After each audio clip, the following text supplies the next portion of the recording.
Nous ouvrons ces magazines avec ces chiffres qui fait mal au dos avec Human Rights Watch, un rapport qui nous révèle le groupe armé M23 contrôlé par le Rwanda aurait exécuté sommairement plus de 140 civils, majoritairement Hutus, et dans au moins 14 villages et petites communautés agricoles en juillet 2025. Près du parc national des Virunga, nous sommes dans l'est de la République démocratique du Congo. Human Rights Watch ajoute la référence plus entre les 10 et le 30 juillet, des combattants du M23 ont sommairement exécuté des habitants et des agriculteurs locaux, y compris des femmes et des enfants dans leurs villages, leurs champs et territoires de Rutshuru. Pendant cet rapport d'Info 27, les États-Unis ont appelé à la tenue d'une réunion d'urgence du Conseil de sécurité de l'ONU sur la RDC afin d'examiner les atrocités commises contre les civils, y compris par les rebelles de l'AFC M23. Malgré les cessez-le-feu, de son côté, RFI.fr nous apprend que des combats violents ont eu lieu hier mercredi et ces 3 jours entre l'armée congolaise appuyée par le milice Wazalendo et les rebelles de l'AFC M23 alliés au groupe d'autodéfense à Twirwaneho. Après la chute de Bunagana, l'ère des comptes pour les généraux congolais selon un document officiel consulté hier mercredi par les potentiels. Ces officiers supérieurs sont attendus par l'inspection générale des FARDC. L'objectif de cette démarche est d'analyser la gestion des opérations militaires et déterminer les éventuelles responsabilités dans la perte successive de plusieurs localités stratégiques du nord et du sud qui vont tomber aux mains des rebelles du M23 soutenus par le Rwanda. Les sources militaires contactées par les journaux indiquent que ces investigations armées visent plusieurs responsables de la chaîne des commandements soupçonnés bien sûr de manquement, avec en tête l'ex-chef d'état-major général de l'armée et les commandants de la maison militaire du chef de l'État. On termine avec cette information.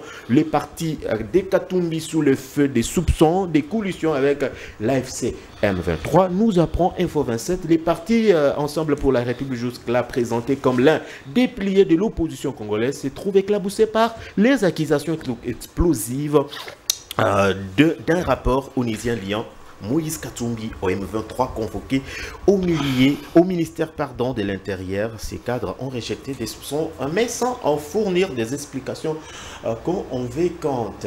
Vous avez compris, c'est la grande tribune. Nous avons l'honneur de recevoir sur ces plateaux pour ce nouveau numéro Maître Dieudonné Mutombo qui est avec nous sur ces plateaux. Maître, bienvenue. Merci beaucoup Daniel pour l'invitation.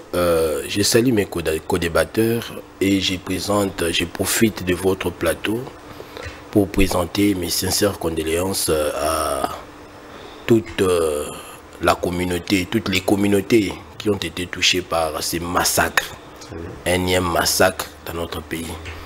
Je me pose toujours la question jusqu'à quand, parce que nous allons toujours continuer à pleurer nos morts. Et ça n'est assez. Il faudra qu'un jour que ça cesse. Et ça, il faut un gouvernement qui soit capable d'assumer la sécurité de ses compatriotes sur toute l'étendue de la République. Merci beaucoup. Monsieur Shadrach nous fait l'honneur, cadre des pistes pour l'émergence. Cher parti, cher Seth Kikouni, il est avec nous. Shadrach, bienvenue. Merci beaucoup, Monsieur Daniel, de votre invitation. J'ai salué mes co-débatteurs. Ça a toujours été un plaisir d'être sur ce beau plateau. Je salue tous les compatriotes qui nous suivent en ce net moment. Je salue mon président Seth Kikouni ainsi que tous les camarades du parti politique Piste pour l'émergence. Rudy Boutoli nous fait l'honneur d'être avec nous. Cher Rudy, bienvenue également. Chapeau. Bon, écoutez, ça c'est le signe de la résistance et de la démocratie, de l'état du droit, qui nous a été laissé par le patriarche, le père de la démocratie, Etienne Tshisekedi. Donc quand vous voyez quelqu'un porter ça, ça signifie que c'est un patriote, en vrai. Et donc je suis pétri d'allégresse d'être invité par vous. Ça fait bigrement longtemps que j'étais ici. Je salue mes co-débatteurs, mes très chers compatriotes, mais aussi tous ceux qui nous suivent.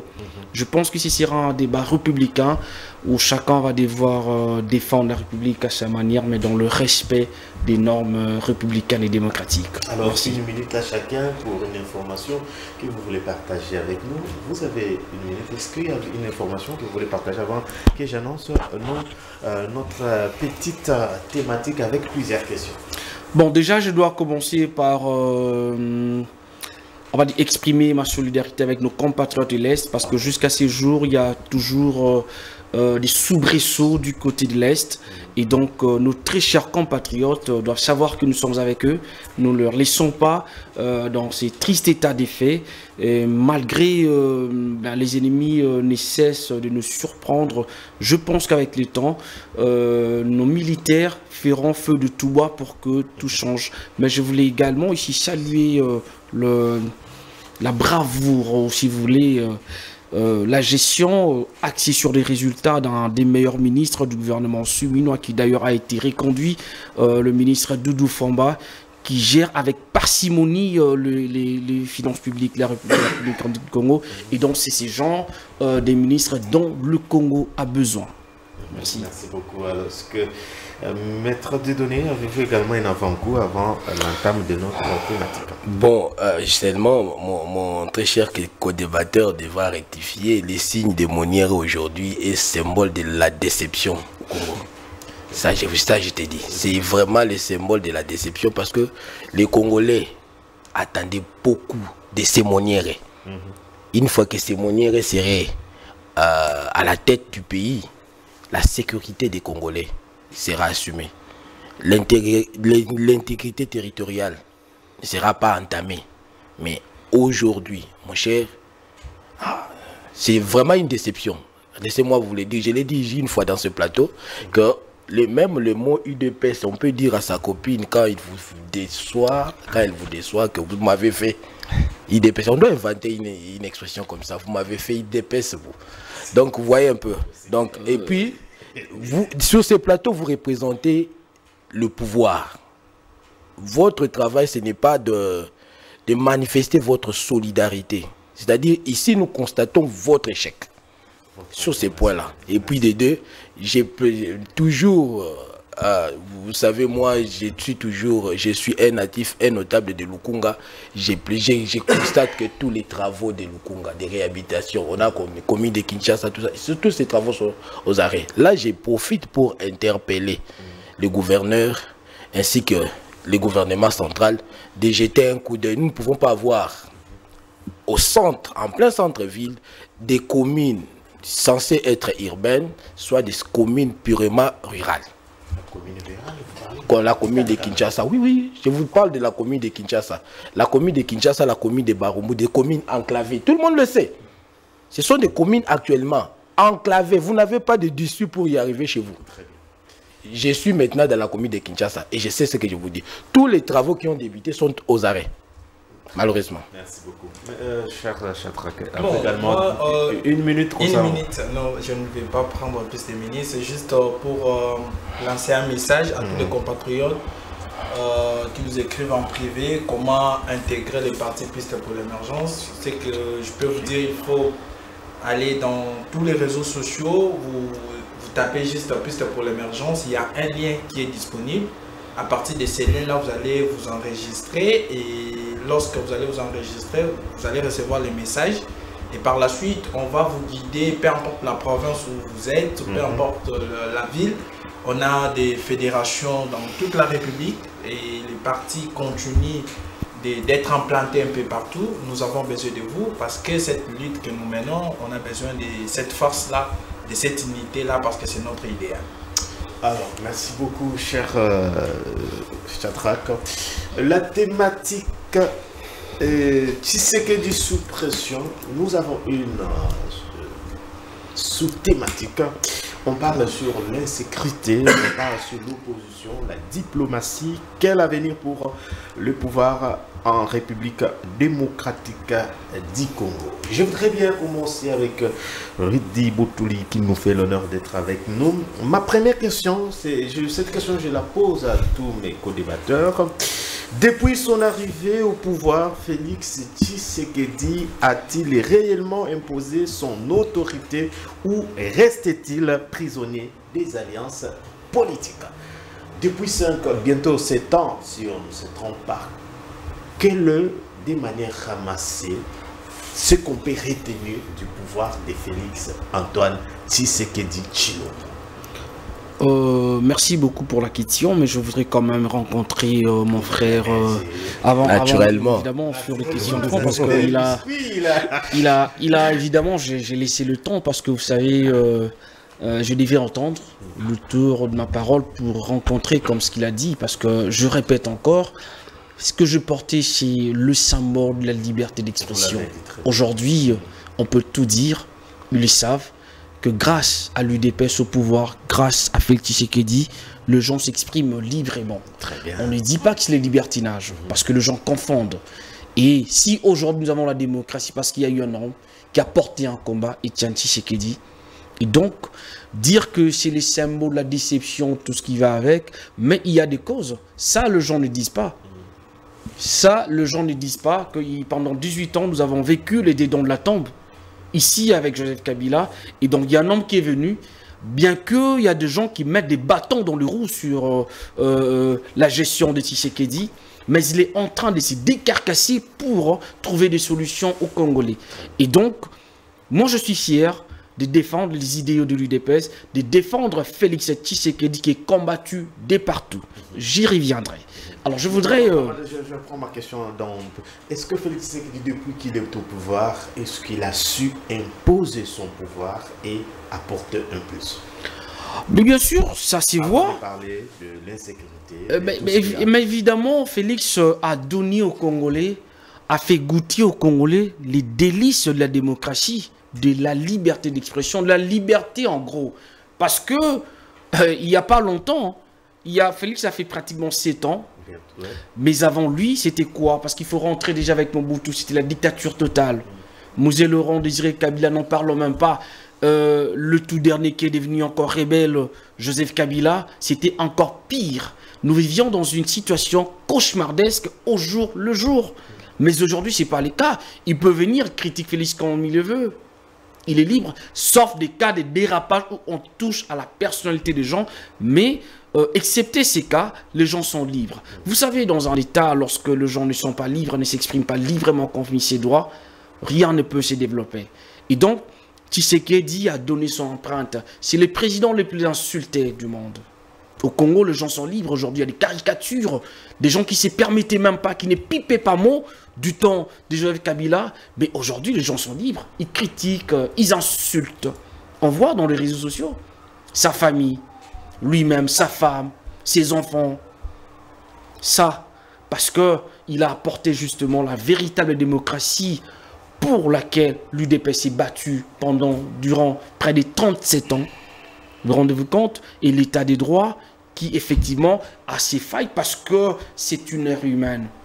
Vous rendez-vous compte? Il n'y a pas de perfection dans ça. Alors, je dis Félix Tshisekedi a laissé des empreintes, il a imposé son image. Mais effectivement, aujourd'hui c'est un pouvoir pas autoritaire, pas un pouvoir dictatorial. Nous étions habitués à ça. Aujourd'hui c'est un pouvoir véritablement démocratique. Mais... et qu'on réprimande aussi ceux et celles qui vont en marge des lois établies, des normes établies. Et donc je dis, Félix Tshisekedi a imposé sa marque. Aujourd'hui, Tshisekedi est en train de se battre pour le Congo. Parce que ces pays étaient déjà vendus. Vous le savez, ce qui se passe à l'est du pays, ce n'est pas Tshisekedi. Si c'était quelqu'un d'autre, s'il n'avait pas le sang patriotique qui coulait dans ses veines, et qui coule dans ses veines, il aurait cédé. Il est en train de se battre. Il a dit qu'il va remuer ciel et terre pour la défense de la patrie. Et ça, c'est Tshisekedi. Vous savez ce qui se passe à l'Est.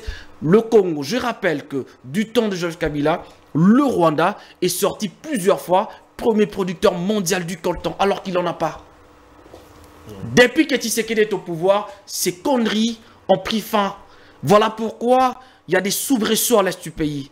Voilà pourquoi Tshisekedi est tout le temps entre les deux avions pour trouver une solution. Nous avons des infiltrés qui sont ici depuis du temps de Mobutu. Il a eu un directeur de cabinet qui s'appelait Bisengi Mania, c'est ça l'histoire. Et lui qui a facilité l'infiltration rwandaise. Des fonds en comble. Joseph Kabila en a encore empiré de plus en plus. Et tout ça, dans cette cacophonie, il est difficile que le résultat soit palpable du jour au lendemain, surtout sur le plan sécuritaire. Donc je dis, globalement, Tshisekedi a un bilan satisfaisant parce qu'il est en train de se battre pour sauvegarder l'intégrité supérieure de la nation congolaise. Très bien. Alors, merci d'avoir respecté les temps. Vous avez également 5 minutes, Maître Dieudonné. La même question, comment avez-vous analysé jusqu'ici bientôt ce temps? Parce que est-ce que Félix Tshisekedi a su réellement imposer son pouvoir ou il est victime de ses alliances? Moi, je veux m'inscrire en faux à ce que mon estimé co-débatteur vient de le dire, vient de soutenir. En fait, sous le règne de Tshisekedi, nous constatons qu'il y a, je dirais, excusez-moi, une crise de leadership. C'est ça le problème. Aujourd'hui, on peut tout dire, mais on doit faire le constat que notre président de la République n'a pas la même mise sur une partie du pays. C'est un échec. Que nous, Congolais, nous devons le dire à haute voix, c'est un échec. Il n'y a pas à justifier ça, mon cher ami. Parce que je me dis toujours que, et c'est ça la politique, nous ne venons pas découvrir les problèmes, les défis du pays quand vous êtes au pouvoir. Il est supposé connaître les différents problèmes du pays et il s'est porté garant, surtout d'assumer la sécurité des Congolais et de l'intégrité territoriale du pays. Au moment où, pendant son régime, aujourd'hui, Bunagana, ça ferait plus de 2 ans. Depuis 2022. Depuis 2022, ça fait plus de 3 ans que le pouvoir, les régimes à la tête, notre président de la République, ne sait pas gérer, contrôler ce qui se passe à Bunagana. Aujourd'hui, on cite le massacre, les différents massacres. Ce n'est pas la première. Ce n'est pas le premier massacre, mon cher ami. Et ça fait partie des échecs. Et moi, je me dis que il n'a pas su implanter son pouvoir, assurer son autorité sur toute l'étendue de la République. En fait, nous devons avoir, en réalité, moi je pensais, là où je reviens pour répondre, à confirmer ce que j'avais dit auparavant, nous attendions beaucoup du président de la République. Beaucoup. Si je dis que c'est le président qui nous a plus déçus, c'est parce que pour la première fois, les Congolais étaient dans la joie lors de la proclamation des résultats présidentiels. Il est de l'opposition radicale, il le sait. Il ne peut pas me contredire sur ce point-là. Et lui aussi attendait... Oui, on attendait beaucoup du président de la République. Pour la première fois, les Congolais étaient en blanc. Lors de la confirmation, il n'y a pas eu de troubles. Confirmation des résultats présidentiels. Et c'est lui qui a fait, dont l'élection a fait notre joie. Hein? Et c'est lui, donc on connaît, non? On connaît comment il a les circonstances par lesquelles il a eu son pouvoir. Suite à la mort de son père, c'est l'ancien président de Kabila. Et puis, à chaque cycle électoral, comment il faisait pour sauvegarder son pouvoir. Dans ce pays, nous avons connu un président qui a été proclamé dans le camp militaire de Kankokolo, dans un char de combat. Mais pour la première fois, le président a été proclamé. On peut tout dire, critiquer la procédure, le processus électoral. Mais quand on a cité le nom du président de la République actuelle, les Congolais étaient dans la joie. Et voilà pourquoi je dis, c'est cette joie-là manifester les attentes des Congolais.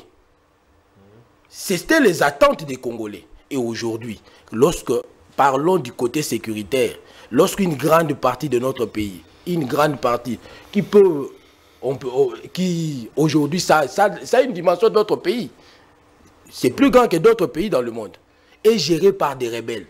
Et que nous sommes incapables, le régime actuel est incapable de mener un combat, j'ai dit sur terrain. Parce que quand nous comptons sur la diplomatie, la diplomatie, c'est la force de la diplomatie. En fait, c'est la réalité sur terrain. Aujourd'hui, si l'Ukraine est sur le point de perdre quelques villes, c'est parce que les réalités sur terrain font que l'Ukraine est faible. Merci. Alors, je me dis, en tout cas, notre président doit encore fournir beaucoup d'efforts, d'abord au sein de sa famille, au sein de sa famille. Voyons, un autre exemple typique, c'est la sortie du gouvernement. Le pays actuellement avait besoin d'un gouvernement de 53 membres. Mais c'est parce qu'il est lié par des alliances.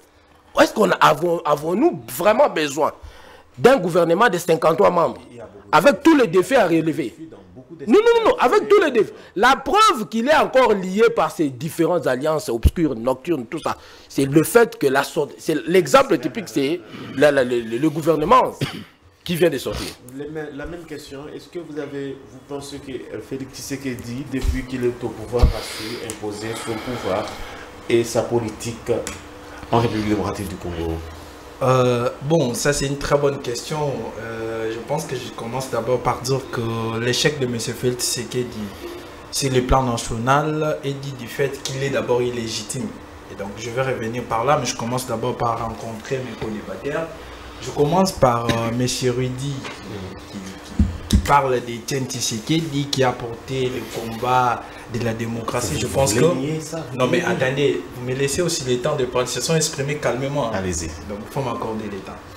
Il faut rappeler l'histoire que Etienne Tshisekedi, il a contribué dans tout ce que Mobutu avait fait à l'époque. La constitution, toutes les constitutions qui ont été élaborées à l'époque de Mobutu, Etienne Tshisekedi avait contribué. Lorsqu'on regarde tout ce qui a été fait, toute personne qui était opposant de Mobutu à l'époque, c'était soit en exil, c'était soit vous allez disparaître. C'était ça en fait en réalité. Il faut comprendre le combat d'Etienne Tshisekedi débute quand? C'est en 1982. C'est là qu'il débute son combat. C'est parce qu'il avait vite compris que Mobutu tendait vers la fin parce qu'il y avait un problème sur le plan économique. Et il était opposant la journée, la nuit, c'était l'ami de Mobutu. Donc ici, pour venir nous parler de la démocratie avec Etienne Tshisekedi, je trouve qu'il faut revoir l'histoire parce que l'État, la République démocratique du Congo, est né un État démocratique. Donc, la démocratie, c'est un processus qui se construit chaque jour par lequel les conflits se résolvent. Oui, parlez de le combat mené. Non, mais attendez, quand vous parlez de combat, quel moment il a mené? Mais le même Etienne Tshisekedi, il faut rappeler, il est passé... Non, mais attendez, je suis en train de rencontrer mes co-débatteurs parce qu'on doit éclairer le peuple qui nous suit. Donc, il faut rappeler qu'en 2002 même, Etienne Tshisekedi a envoyé Moubakio. C'était au Rwanda. À quel moment il s'est battu pour la démocratie?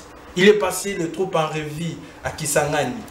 C'est à quel moment qu'Etienne Tshisekedi s'est battu pour la démocratie? Donc il ne faut pas venir avec des arguments pareils, ça ne tient plus. Cette pilule-là, c'est un parti qui porte la démocratie. Quand on parle, il a dit, non, M. Félix Tshisekedi, c'est le président le plus insulté. Non, mais il faut rappeler une chose ici. Que M. Félix Tshisekedi, il y a une vidéo même, qui insultait même Kabila. Il dit, on a un fou à la tête du pays. Mais je n'ai jamais vu une vidéo où Kabila insulte M. Félix Tshisekedi. Il n'y en a pas. Ok? C'est-à-dire que celui qui est à la tête du pays, par le passé, c'était la personne qui a insulté. Je suis dans mon temps. Je prends encore un autre point. Il dit, non, il n'y a pas un pouvoir dictatorial chez nous. Non, mais que fait Jacqueline Dalam en prison? Qu'est-ce qu'on lui reproche? Il y a Madame Denise Duchossoa où? Non mais attendez. C'est un cas privé. Non, mais quel cas privé? Nous parlons d'un dossier où C'est lui qui est censé rester en prison et dehors. Mais Jacques Ndala, on ne sait pas le pourquoi il est enfermé. Du moment où vous ne savez pas apporter des preuves, vous voulez... Je suis en train de vous dire ici, écoutez, ici, nous connaissons ce qui s'est passé. Madame Duchocho a été libérée. Pourquoi elle a été libérée? Et qu'est fait Jacques Ndala en prison? J'aimerais dire, je reviens pour mon co-débatteur, M. Dieudonné, qui dit, non, mais c'est fait Tshisekedi est retenu par des alliances. Non. Ici, il ne faut pas évoquer les cas des alliances. Mais c'est fait Tshisekedi est illégitime. Ici, j'aimerais rappeler, Bunagana aujourd'hui, 1161 jours que Bunagana est exploité. Goma, 207 jours que Goma est administré. Vous prenez Bukavu, 186 jours que Bukavu est administré. C'est sous, mais c'est fait Tshisekedi. Nous avons perdu des villes. Nous avons perdu des localités, c'est sous M. Félix Tshisekedi. Justement parce qu'il y a l'absence totale de l'autorité de l'État. Et lorsqu'on a des gens qui viennent dans la gestion publique et qui n'ont aucune notion de la gestion publique, c'est comme ça qu'on récolte les choses. La légitimité, c'est le pouvoir que le peuple vous donne. Mais lorsque vous n'en avez pas, vous n'allez rien faire. Voilà pourquoi aujourd'hui, il tâtonne dans tout ce qu'il fait. Il tâtonne, voilà pourquoi aujourd'hui, il ne sait pas, en tout cas, de là où il est, il ne sait pas... il essaie, son pouvoir en tout cas c'est seulement avec sa famille politique, avec tout ce qui se passe là. Mais je vous donne un petit exemple. Je veux chuter par là. Parce que vous savez que même dans une démocratie, le gouverneur représente le président de la République. Vous voyez, nous parlons même de Kinshasa. Quand on parle d'un problème de transport, vous voyez comment est-ce que les receveurs font? C'est-à-dire que les chauffeurs et les receveurs se lèvent un bon matin et fixent les prix. Oh, c'est le gouverneur qui doit fixer les prix. Le gouverneur représente qui? Le président de la République. C'est-à-dire que et le gouverneur de province et toute l'administration publique sont en train de travailler selon la vision de M. Félix Tshisekedi. Et dans cette vision-là, de ne rien faire pour la République. Et voilà pourquoi aujourd'hui on est bloqué quelque part. Merci. Et il n'y a pas des avancées justement parce qu'on a des incompétents qui nous gèrent. Vous avez également 5 minutes. Ben, je pense que j'aurai quand même 4 minutes à grignoter parce que moi je respecte le temps. Oui, ils sont tous deux allés au-delà. Donc non, il faut quand même respecter les temps. Ben oui, parce qu'il faut rencontrer allez-y, votre réaction deux co-débatteurs qui manifestement ils combattent le pouvoir, c'est tout à fait normal, c'est aussi ça la démocratie, c'est cela la beauté de la démocratie apportée par Félix Tshisekedi. Je voudrais quand même dire ceci, c'est extrêmement grave, mon cher Shadrach. Hein. Il faut demander à cette Kikouni, qui d'ailleurs c'est un point mouche en politique, si aujourd'hui vous avez créé un parti politique, il y a quelqu'un qui s'est battu pour le multipartisme. Nous sommes le 24 avril, 1990. Il faut demander ce qui s'est passé. Il faut interroger l'histoire. Il faut aller lui demander. Il était déjà, je pense, il sait ce qui s'est passé du temps de Mobutu. C'est un dictateur connu par tous. Mais parce qu'il y a un leader qui s'est tenu. Lui, c'est Étienne Tshisekedi. Donc, nier le combat de Tshisekedi, Étienne, c'est méconnaître l'histoire du Congo. Et donc, vous faites preuve d'une méconnaissance avérée, notoire de l'histoire. Vous voulez remettre en cause. Mais il a travaillé avec Mobutu, c'est vrai, c'est son histoire. Oui, il a partagé aussi des mauvais moments avec Mobutu. Mais quand il s'est dit, non, mais on n'avance pas sur cette direction, il a pris la résolution de tourner kazakh. Dans le débat sur Étienne Tshisekedi, j'ai tendance à dire Félix Tshisekedi, sur Étienne Tshisekedi comme père de la démocratie, c'est une évidence, c'est pas discutable. On ne peut pas venir sérieusement sur un plateau les nier. Ok? Donc les images sont là. Il a mené un combat, sa lutte pour la démocratie. Ça, c'est même pas discutable. Donc, je pense qu'il ne faut même pas y revenir. Il ne faut vraiment plus y revenir. Il faut rentrer dans votre laboratoire politique, leur poser la question. Ils vous diront justement que c'est monsieur, il est respectable. Je voudrais quand même rencontrer mon frère qui parlait, Dieudonné, qui parlait de l'absence du leadership et tout et tout. Non, mais ce n'est pas le cas. Au fait, il faut contextualiser les choses. Quand on dit qu'il y a une partie du pays qui n'est pas administrée, qui n'est pas sous contrôle du gouvernement légitime et légal... C'est une conséquence des alliances qui ont été rencontrées que Félix Tshisekedi est en train de payer le prix. Mais je suis en train de rappeler, quand on veut faire une analyse, il faut interroger l'histoire. Il faut interroger l'histoire. Parce que la crise a commencé quand? C'est quand, déjà avec Mobutu, qui, je rappelle, a amené ici un directeur de cabinet, alors que le plan de la balkanisation du Congo, dont parlait Patrice Lumumba déjà dans les années 60, était perpétré justement avec les Occidentaux à travers Bisenyi Maniak, dont Mobutu a fait de lui son directeur de cabinet. Vous vous souvenez avec la nationalité collective qu'on a donnée au Banyamulenge et tout. Et ils avaient déjà un plan machiavélique, un plan méphistophélique contre le Congo. Et vient le temps de l'AFDEL. On vient avec des gens, ils signent des accords entre eux, Mouzé Laurent Désiré qui va signer des accords pour céder une partie du Congo. Ça, vous ne savez pas? Ils viennent, mais c'est justement pourquoi le Rwanda nous combat. Le Rwandais nous combattent aujourd'hui. C'est parce qu'ils ont des accords qu'ils ont y à signer. Et c'est Félix qui vient, qui dit, ça ne va pas passer. Parce que déjà à l'époque, quand je vous ai rappelé ici que sous Joseph Kabila, le Rwanda sortait régulièrement, enfin c'est le Rwanda qui gérait nos minerais. Ça c'est une évidence, c'est factuel. C'est le Rwanda, d'ailleurs c'est pour cette raison que le Rwanda était plusieurs fois proclamé meilleur producteur mondial de coltan, de colbats et tout ce qui va avec. Ça veut dire quoi? Ça veut dire que déjà l'État congolais a été fragilisé. Depuis quand? Je parle de Mobutu jusqu'à ces jours, ça fait combien d'années? Plusieurs décennies. Ou parce que c'était un plan mis en place. Donc Félix qui vient, il trouve un pouvoir, il ne se plante pas, il est en train de se battre pour ça justement. Parce que les services de sécurité sont infiltrés. Vous savez, la crise de l'Est, il y a des causes endogènes et des causes exogènes.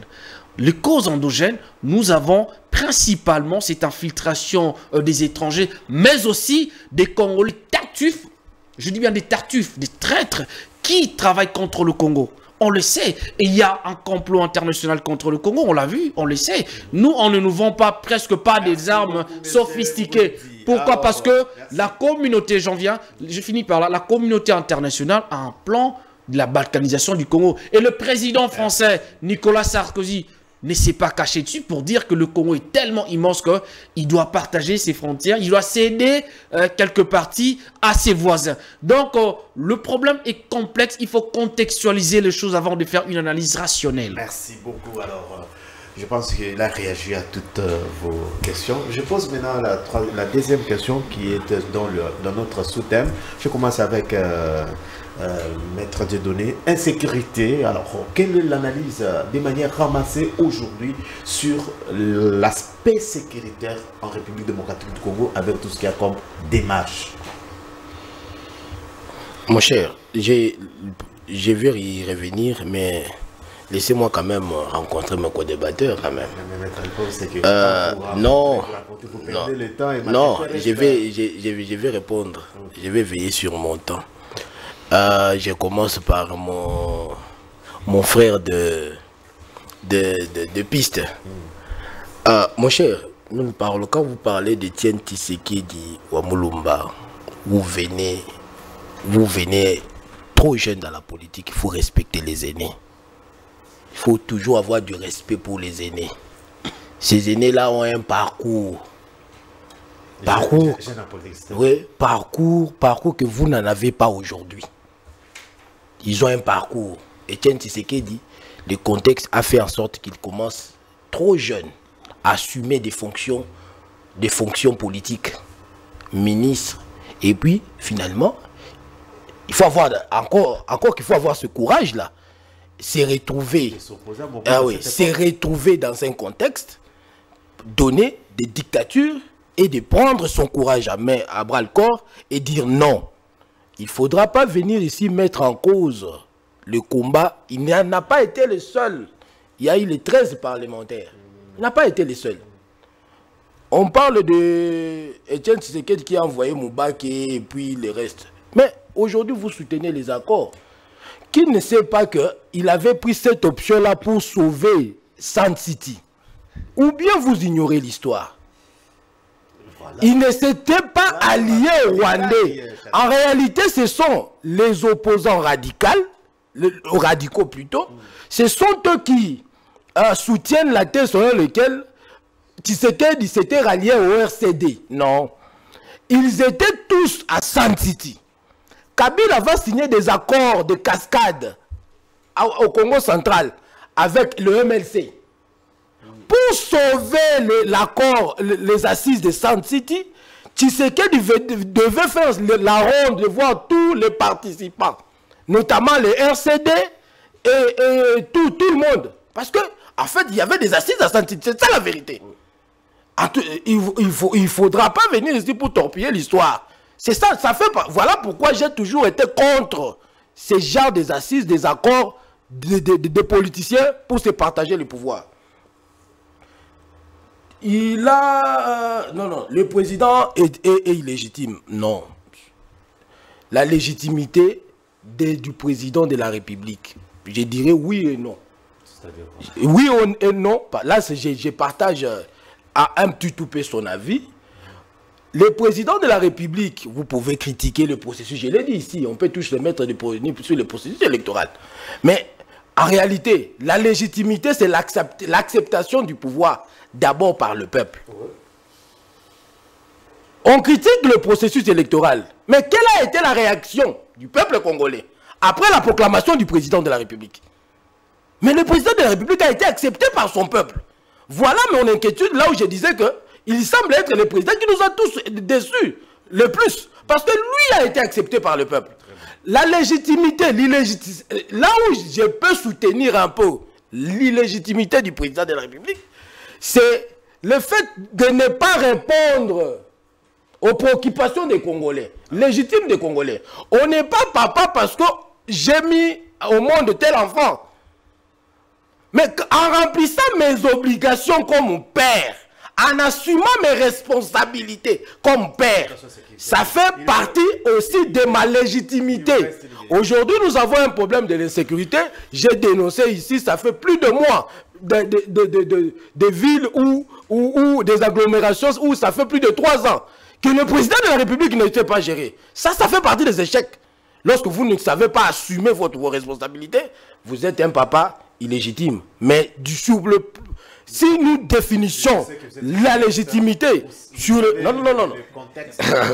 Bon, l'insécurité avec tout ce qui est... toutes les démarches. Je sais que mon intervention, c'est la continuité. Ça fait partie de la continuité de dans les différents forums, surtout avec vous. Je disais d'abord que le contexte est mal choisi. Le contexte... vous l'avez dénoncé. Il n'y aura pas fumée blanche. Pourquoi? Doha fait partie de grandes puissances. Nous parlons de l'OTAN, à la tête les États-Unis et l'Union européenne. Les États-Unis et l'Union européenne font partie des pays qui ont soutenu le Rwanda pour piller la République démocratique du Congo. Donc, s'il y aura une solution là, ça ne sera pas une solution au profit des Congolais, mais contre les intérêts des Congolais. La première position nous a été donnée, non? C'est l'accord, le projet de l'accord proposé. Comment un pays comme le Qatar peut proposer à la République démocratique du Congo un accord où la République va congérer cette partie de l'Est ensemble avec les rebelles? Ça, c'est légitimé. Ça, c'est légitime. C'est-à-dire, pour eux, là, c'est un problème des Congolais. Ils peuvent se mettre ensemble et gérer. Voilà pourquoi moi, j'ai toujours soutenu, je suis à la fin, j'ai toujours soutenu, le seul cadeau que le président de la République peut laisser aux Congolais, c'est organiser une deuxième conférence nationale souveraine. Le peuple va débattre sur ses problèmes à lui. Ce n'est pas à l'extérieur du pays. Alors, Shadrach, situation sécuritaire, c'est bon. Bon, en fait, je dois quand même... Oui, je dois rencontrer. Oui, exactement, je suis dans mon temps. Vous permettez, je suis dans mon temps. Là, vous me prenez... Il a même chronométré pour ne pas passer. Exactement, je suis dans mon temps. Allez-y. J'ai dit, j'aimerais quand même dire à M. Ridi que le président Seth Kikuni n'est pas un poids mouche, comme vous l'avez dit, parce que Il a été arrêté, non, permettez, il a été arrêté de manière injuste. Il a été envoyé à Makala, c'est juste parce que ces vérités vous dérangent. Et ça prouve à suffisance. Aujourd'hui, on ne peut pas parler des opposants sans citer le président Seth Kikoun, parce qu'il est le premier à conduire l'idée des dialogues avec les cadres de concertation. Ça, il faut rappeler. Et aussi une autre chose. J'ai du mal à écouter mes co-débatteurs. On ne peut pas faire la politique de ne jamais connaître l'histoire politique congolaise. Nous prenons 1965. C'est pas parce que je suis jeune que je suis... on doit me déclasser parce que je n'ai pas vécu l'histoire. Non, c'est pas ça. Non, permettez. Il était aussi jeune comme vous. Exactement. Donc votre compétence aujourd'hui. En 1965, vous prenez Bamba, Anani, Mamba, Kim ont été ici tués, ok, qui était ministre de l'Intérieur, qui était ministre de la Justice. C'est Etienne Tshisekedi. Il dit non, quand Tshisekedi a envoyé Moubaki au Rwanda, c'était dans l'idée de pouvoir sauver... Sauvegarde du dialogue. Attendez, c'était pas ça les cas en tout cas. Mais il était le 7 qui coule de cette époque-là, non? Laissez-moi vous permettez, je suis en train. Mais il était le 7 qui coule de l'époque. L'histoire ne doit pas être déformée, ok? Vous parlez de brassage et mixage. Cela a été recommandé par Etienne Tshisekedi. Parce que lui-même, Etienne Tshisekedi, il était... Après avoir envoyé Moubaki, c'est lui qui est allé vers Kagame. Il est allé voir Kagame. Et par la suite, il a passé en revue les troupes rwandaises à Kisangani. Dans le but, justement, de pouvoir, parce qu'il soutenait les RCD. Non, mais attendez. Faut pas changer l'histoire, mon cher. C'est ce que vous faites. Non, non. Shadrach, c'est ce que vous faites. Nous parlons de l'histoire. Même l'entrée de l'AFDEL. Qui a soutenu cette entrée? Mais posez la question, il y a des vidéos qui circulent. Etienne Tshisekedi, il n'a jamais... Non, permettez. Nous parlons de l'histoire ici. Mais il vous a dit payer à ces gens ce que vous le devez, qu'ils rentrent. C'est ce qu'il a dit. Est-ce que vous pouvez me laisser... Il ne faut pas souiller la mémoire d'un mot. Ouais. Bon, on lui laisse l'État. Adressez-vous aux Congolais, cher ami. Je vous donne une minute de mon temps. Non, mais il ne faut pas être agité. Non, on n'est pas agité. Sentez-vous à l'aise. Non, vous me dérangez quand même. C'est ça en fait. Donc, ici, j'étais tantôt disant qu'on n'a pas... Etienne Tshisekedi, l'entrée de l'AFDEL, parce que c'est un groupe rebelle. On ne va pas se dire, on ne va pas se voiler la face ici. On ne va pas légitimer l'entrée de l'AFDEL. Vous voyez? Quand nous parlons de cette histoire-là, c'est vrai qu'on était sous la dictature de Mobutu. Mais cette entrée a été saluée par qui? Par Etienne Tshisekedi. Nous, à l'époque même, nous disons à l'époque de Kabila. Ok? Non, depuis, je parle. À l'époque de Kabila, il n'y a aucune vidéo où un membre de l'IDPS, ne serait-ce qu'un membre de l'IDPS, même de la 10e rue, qui condamnait les rebelles, qui condamnait les M23. Il n'y en a pas. Aujourd'hui, c'est-à-dire qu'on ne peut pas se réveiller un bon matin, on commence à taxer tout le monde parce que vous ne condamnez pas les autres. Non, mais attendez. Mais il se contredit. Je ne me contredis pas, je suis en train de dire. Non, je vais te le prouver quand je vais prendre mon temps. Là, vous me dérangez, franchement.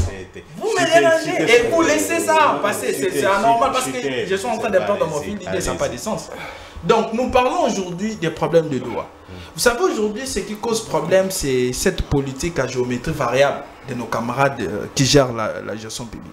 C'est-à-dire qu'ils ne sont pas constants déjà. Ok? Nous leur avons dit que les accords ne résoudront absolument rien. Ces accords-là ne vont pas apporter la paix dans notre pays. Pour être libre, il faut être puissant. Et pour être puissant, il faut avoir une armée forte. Si vous avez une armée forte, vous allez vous imposer. Nous avons dit ça à plusieurs reprises à M. Félix Tshisekedi.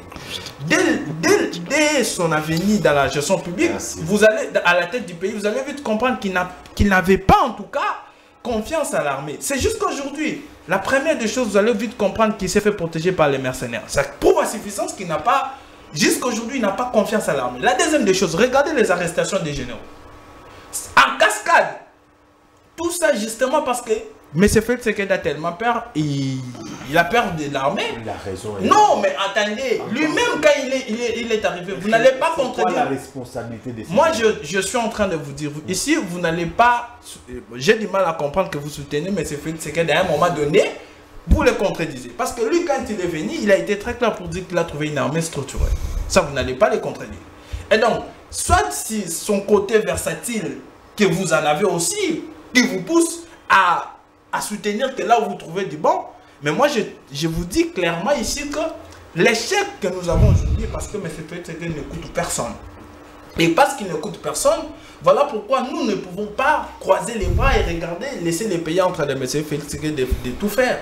Nous sommes les souverains primaires. Et dans une démocratie, c'est les peuples qui décident. Merci. Et à n'importe quel moment, nous pouvons décider. Et voilà pourquoi nous proposons le processus des Alors, événements. monsieur Et nous Rudy, sommes là. s'il vous plaît. Monsieur Rudy, allez-y et réagissez, puis on prend la dernière question. Il nous reste quelques Mais je pense que dans la répartition de minutes, vous tenez compte. Je suis jusque-là discipliné dans... Moi, je ne vous ai pas dérangé. Ok. Ah, non, pas vous, je disais, mais... Je pense que tenez compte de la répartition de vos minutes. Ah, vous gérez pas très bien le temps, parce qu'il dépasse tous. Je reviens, je suis dans mon temps, mais je dois rencontrer quand même. Bien que je constate, Shadrach n'est même pas répondu à ma question. je constate que Shadrach, mon ami Shadrach, je constate beaucoup d'antinomie, d'amphibologie dans votre raisonnement. Vous avez mal compris l'histoire. Je vous invite à revoir, à rentrer encore dans votre école politique, dans votre laboratoire politique, pour revisiter l'histoire. Ok? Parce que là, vraiment, vous racontez des histoires. Vous racontez des salades historiques. Ce sont des salades, ce que vous racontez. Oui, cette Kikoumi est un menu frétin, c'est un point mouche, il n'a aucune base. Ok? On l'arrête ici et puis il part, rien ne se fera. Écoutez, comparez cette Kikouni qui, aujourd'hui, si aujourd'hui vous avez votre parti, le Meeting Party, c'est grâce à Etienne Tshisekedi. Vous avez plutôt rappelé les côtés négatifs. Il a une histoire, on assume. Chacun a le côté positif et négatif. Quand il était avec Mobutu, ben, c'est son passé, c'est comme cela. Nous parlons de Etienne Tshisekedi après s'être séparé de Mobutu. Ça, c'est un fait. Si en 1982, renseignez-vous. Ou mieux, rentrez encore dans votre parti mallette d'ailleurs. C'est un parti mallette. C'est un parti. Ça c'est. Mais lui, je pense qu'il est juriste. Lui, il sait qu'en sciences politiques et en droit conscience, ce qu'on appelle des partis mallettes, des partis satellitaires. C'est un peu comme leur parti dont le nom, j'entends ça seulement aujourd'hui. Travaillez d'abord sur la visibilité de votre parti, sur l'ancrage de votre parti, parce que de venir chercher à pinailler sur de broutines et entourlouper le peuple, ce que vous êtes en train de faire. Et donc, je rappelle que Etienne Tshisekedi, ce n'est pas lui l'auteur, c'est pas lui qui a soutenu les brassages et le mixage. C'était des rebelles entre eux, les groupes armés. Mais qu'est-ce que vous racontez? Qu'est-ce qui vous a dit ça? C'est extrêmement grave. Vous dites encore, si je n'ai pas oublié, que Etienne Tshisekedi a salué l'entrée... Tout le monde a salué l'entrée de la FDL, tout le monde. Parce que nous vivions sous la dictature. Mais lui, par contre, a accueilli... Effectivement, parce que c'était la dictature, et donc la démarche comment il s'appelle, de Mouzé Laurent Désiré Kabila était légitime. Et la preuve, quand il est venu, vous avez des images, vous voyez comment est-ce que la population avait accueilli Mouzé Laurent Désiré Kabila. Et Etienne Tshisekedi, je pense que Maître Dieudonné vous l'a rappelé. Etienne Tshisekedi a dit, mais ces gens, c'est lui par contre qui s'est insurgé contre l'accord signé entre Mouzé Kabila et Kagame pour lui dire, demandez-leur la facture, on peut payer, mais pas cet accord où on va céder le pays. C'est ça l'histoire. Qui vous a appris ce que vous racontez ici? Qui vous l'a appris, mais franchement? Je peux bien comprendre votre puberté politique, mais il faut apprendre. Il faut avoir le temps d'apprendre avant de venir raconter des histoires sur la place publique. Alors moi je rentre, je ne voudrais pas m'attarder là-bas. Hein? Donc, respectez Etienne Tshisekedi. Si aujourd'hui vous parlez, il est le père de la démocratie. Alors, c'était quoi encore la question? La situation sécuritaire, jusqu'ici. Je dis, c'est une évidence. C'est une évidence que la situation sécuritaire n'est pas au beau fixe. Ça, c'est évident, c'est indiscutable. Mais il faut comprendre le contexte. Il faut toujours, je répète, il faut toujours contextualiser les choses. Je vous ai fait un rappel historique sur la guerre de l'Est. Et ce qui se passe, lisez les panafricanistes, des émissions, des magazines sur ça, vous êtes assez cultivés pour ça. La guerre du Congo, c'est une guerre stratégique voulue par les puissances mondiales. les États-Unis en tête, la France et tous, et même la Belgique. Ils sont tous des hypocrites. Nous subissons une sorte de duplicité internationale. Vous rendez-vous compte? Une sorte d'hypocrisie internationale contre le Congo, un complot international contre le Congo. Donc Tshisekedi est en train de se battre. Je suis, moi, de ceux qui pensent que cette histoire de Doha fait couler donc beaucoup d'encre des salives. Moi, je suis de ceux qui pensent qu'il faut arrêter avec ça. Je ne suis pas d'accord avec ça parce que là, les Qataris, c'est des partenaires privilégiés des Kagame. Ils ont signé l'accord. Mais justement, c'est torchant ce que vous appelez accord. C'est un torchon qu'il faut pouvoir jeter dans la poubelle et il faut revoir le tout. Moi, je pense que le président Tshisekedi, et je pense que le gouvernement congolais doit carrément cesser avec l'histoire des Doha. Nous devons par contre, parce que maintenant le problème c'est quoi? Nous avons, je finis par là, nous avons une armée extrêmement faible, infiltrée. Et donc face à la réalité, le président a privilégié la diplomatie parce que sur terrain on n'est pas en mesure. Nous avons tellement des infiltrés dans notre armée qu'on ne saura pas nous battre. Il faut chercher des alliés puissants comme la Russie, comme la Corée du Nord, parce que, bien évidemment, c'est ça, parce que moi je trouve, même les États-Unis, je ne crois pas aux États-Unis, parce que ce sont des hypocrites. C'est en réalité les parrains des Kagame, les États-Unis, la France et tout le reste. Merci. Il faut tourner vers la Russie et la Corée. Peut-être les choses peuvent bouger en attendant la restructuration totale de notre armée. J'aimerais qu'on termine avec la dernière question. L'opposition, je vous redonne la parole parce que vous avez déjà, il nous reste quelques minutes. Alors, comment analysez-vous aujourd'hui l'attitude de l'opposition à s'accrocher au dialogue?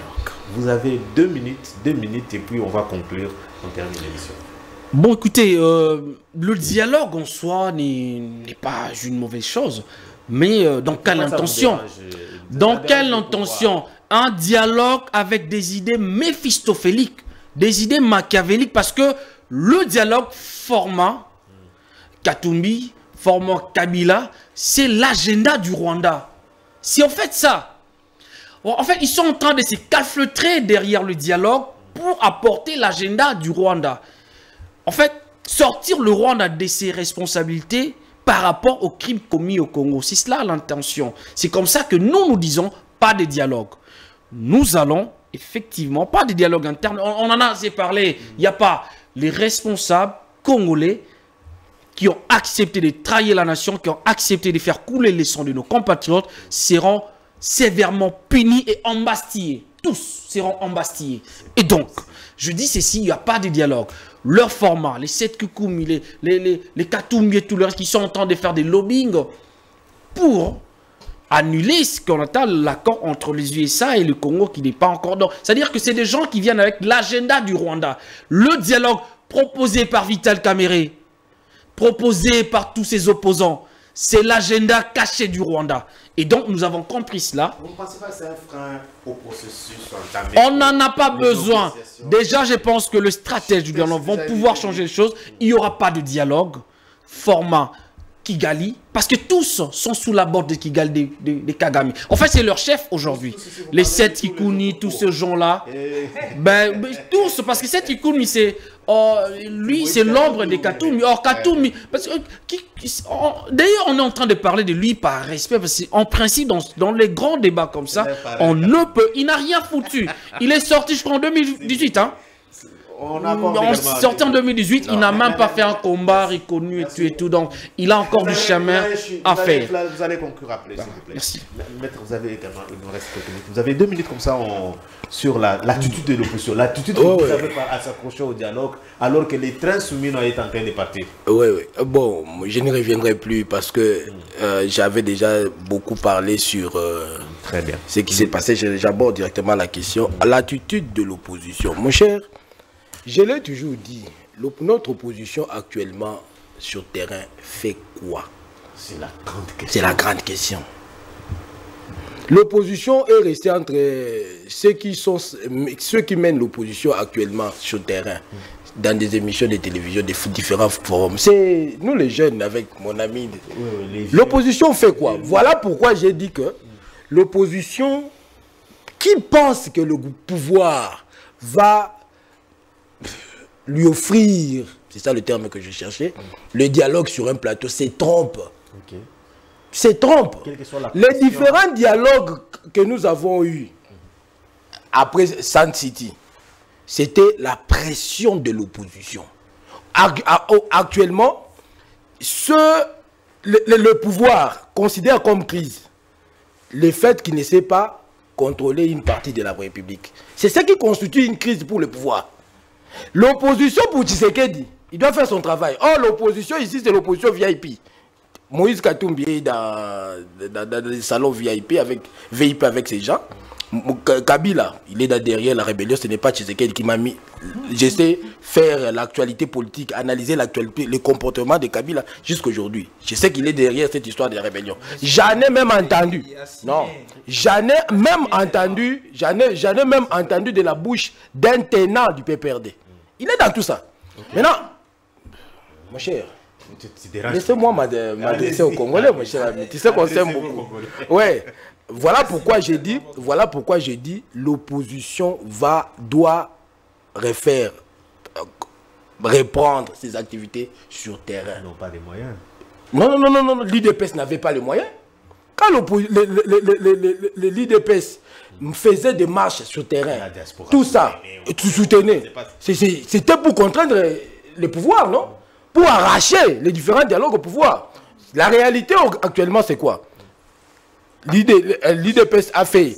Non, le pouvoir a organisé les dialogues selon son format. L'opposition a refusé.